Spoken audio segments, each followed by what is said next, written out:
बिस्मिल्लाहिर्रहमानिर्रहीम। किस्तों के कारोबार के बारे में अक्सर लोग मसला पूछते हैं, क्या यह जायज़ है या नहीं है। हालांकि बाज़ लोग इसे सूद भी कहते हैं कि ये सूद है। तो इस बारे में गुजारिश ये है कि किस्तों पर कारोबार करना बिल्कुल जायज़ है, और फिर उस पर मुनाफ़ा लेना ये भी बिल्कुल जायज़ है। अलबत्ता चंद शराइत हैं, उनको मलहूज़ ख़ातिर रखना इंतहाई ज़रूरी है।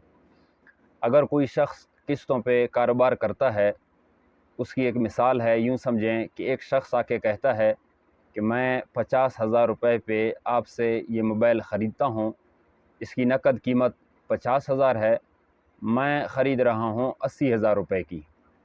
और बेचने वाला ये कहता है कि ठीक है, इसकी असल कीमत तो नकद कीमत तो 50,000 है, और मैं इसको किस्तों में 80,000 रुपये की बेच रहा हूँ, और 6 महीने या 8 महीने जो है वो किस्त है, तो ये 30,000 ज़्यादा ले रहा है।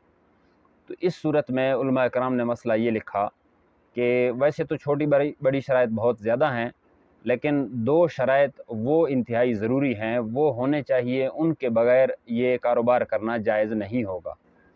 पहली शर्त ये है कि उसको ये कहे कि इसकी नकद कीमत इतनी है, और किस्तों पे जो मैं दे रहा हूँ उसकी किस्तों की कीमत इतनी है। यानी वो जहाँ जिस वक़्त बेच रहा हो, वहीं उसी मजलिस में ये तय कर दें कि नकद कीमत ये है और किस्त वाली कीमत मसलन 80,000 रुपये है। ये एक शर्त है, कीमत वहीं तय हो जाए, बाद में कोई सूरत ना हो, नंबर एक।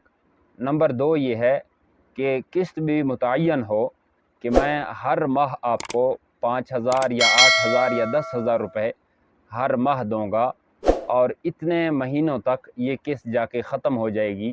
तो ये चीज़ें उसी मजलिस में अगर तय हो जाएं, फिर ये कारोबार करना बिल्कुल जायज़ है, इसमें कोई मसला नहीं है।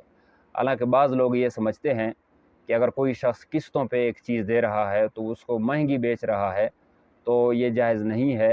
हालांकि ऐसे नहीं है, बिल्कुल जायज़ है। अगर एक शख्स नकद कीमत पे एक चीज़ 50,000 रुपये की दे रहा है, तो अगर कोई शख्स उसको किस्तों पे लेता है, तो वो शख्स यानी बेचने वाला नफ़ा कमा सकता है। 50,000 की चीज़ 80,000 पे दे सकता है।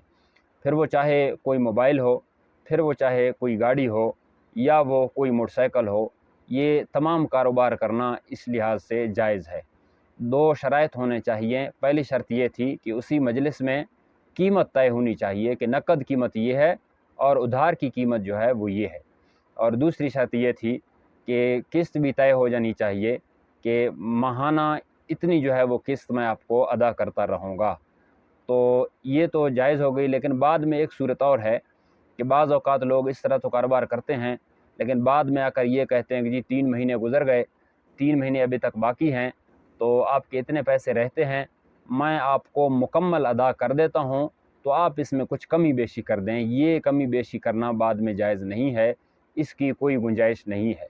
जो कीमत तय हो गई, बस वो कीमत तय है, उससे कमी बेशी की कोई गुंजाइश बाद में नहीं है।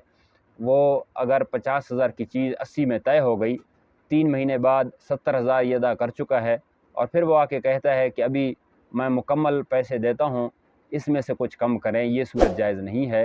तो लिहाजा अगर किसी को बात समझ नहीं आई, तो वो दोबारा कमेंट्स में या हमारे व्हाट्सएप नंबर पर रब्ता कर सकता है।